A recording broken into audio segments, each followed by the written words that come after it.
Hivi punde nimeona kuna message nyingi zinazozunguka kwenye mitandao ya jamii na ambazo zingine ni kama zinatishia kuwepo kwa vurugu ndani ya mkoa wetu wa Dar es Salaam.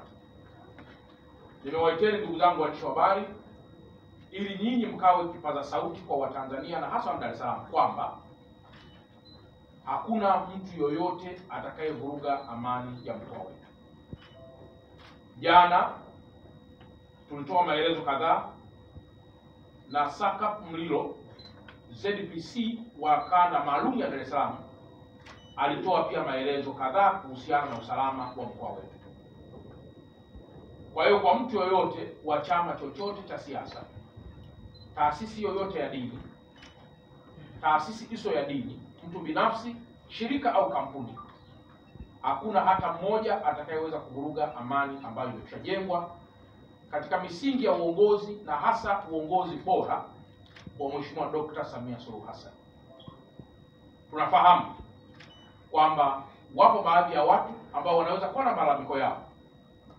Wazingatie sheria, wazingatie utaratibu wa namna ya kufikisha kwenye vyombo na taasisi zinazohusika na masuala ya malalamiko walionayo. Niendelee kuwatoa wasiwasi wafanyabiashara wote na wawekezaji ndani ya mkoa wa Dar es Salaam kwamba kuanzia sasa mpaka baadaye utakapofanyika uchaguzi wa serikali kuu na hata baada ya hapo, mkoa wa Dar es Salaam utaendelea kuwa ni kioo cha amani katika nchi ya Tanzania, Afrika Mashariki na Kati, Afrika kwa ujumla na hata duniani kote kwa ujumla wake. Lakini jambo la pili, ndugu zangu wanahabari, tumeona kwamba siku chache zilizopita mvua nyingi zinaendelea kunyesha ndani ya mkoa wetu. Na nimeona zipo picha zinazoonyesha wanafunzi, akina mama wakivuka maji chini ya maandaki. Na pengine picha hizo kuonesha kwamba serikali hakuna kitu chochote ambacho kimekushafanyika. Naomba ndugu zangu waandishi wa habari niwape taarifa kwamba Dar es Salaam kwa sasa tunaendelea na utekelezaji wa miradi mingi ya madaraja, barabara za lami na zisizo za lami. Lakini tunaendelea pia na miradi mbalimbali ya kuimarisha vivuko. Tunaendelea pia na miradi mingineyo mingi ya kuhamisha baadhi ya miundombinu katika barabara kama vile miundombinu ya DAWASA, miundombinu ya umeme, ili pia kuweza kupisha ujenzi mkubwa wa miradi ambao unaendelea. Tuna barabara za TANROADS ambazo zinaendelea kujengwa. Tuna barabara za TARURA zinaendelea kujengwa.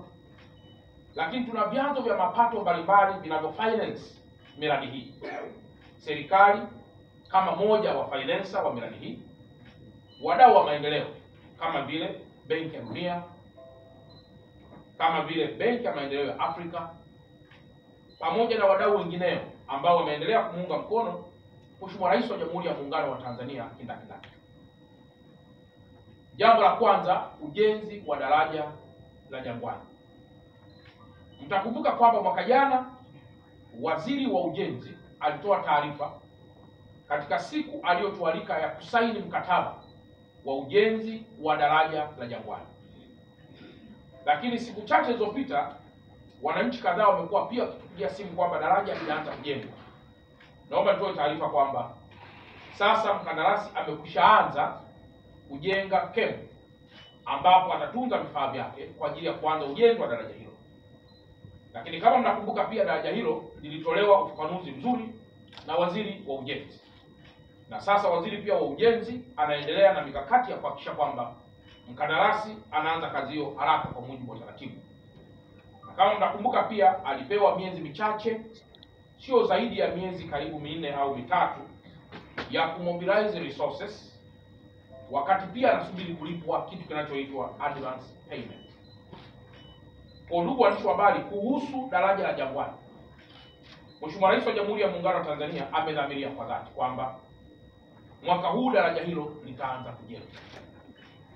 Na pengine palipo majaliwa hakitakuja tena kuwa kilio na malalamiko makubwa kwa Watanzania wa Dar es Salaam. Sambamba na hili ndugu zangu waandishi wa habari, kuna miradi mingine mingi ambayo inatekelezwa na TANROADS, zikiwepo barabara za kutoka Kibada Mwasonga, si chini ya kilomita 40 ambayo tayari imekwishaanza na mkandarasi yuko site.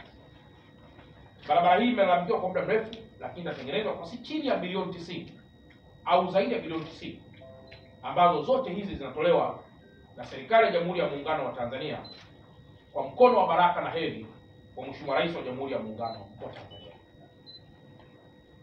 Nataja tena kuhusiana na Mheshimiwa Rais wa Jamhuri ya Muungano wa Tanzania kwa sababu nimesikiliza kwenye mikutano mingi ya hadhara inayofanywa na viongozi wa vyama vya kisiasa kwamba fedha zinazotumika kwa ajili ya ujenzi wa madaraja, barabara na miradi mingine ya maendeleo ni kodi za Watanzania. Kwa hii inamaanisha kwamba Watanzania na viongozi wa vyama vya kisiasa wanafahamu fika kwamba mchango wa kodi ni kuleta maendeleo kwa Watanzania.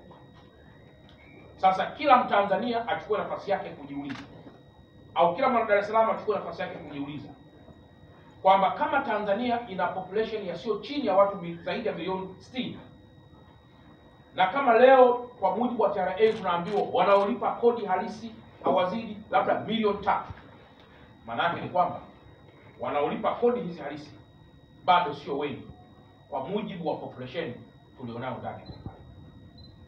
Kwa hiyo kwa mujibu wa taarifa hii, nitoe tena rai kwa Watanzania na hasa wa Dar es Salaam kwamba tuongeze kasi ya kulipa kodi, kwa sababu ndani ya kodi ndio tunaweza kupata maendeleo yaliyokusudiwa.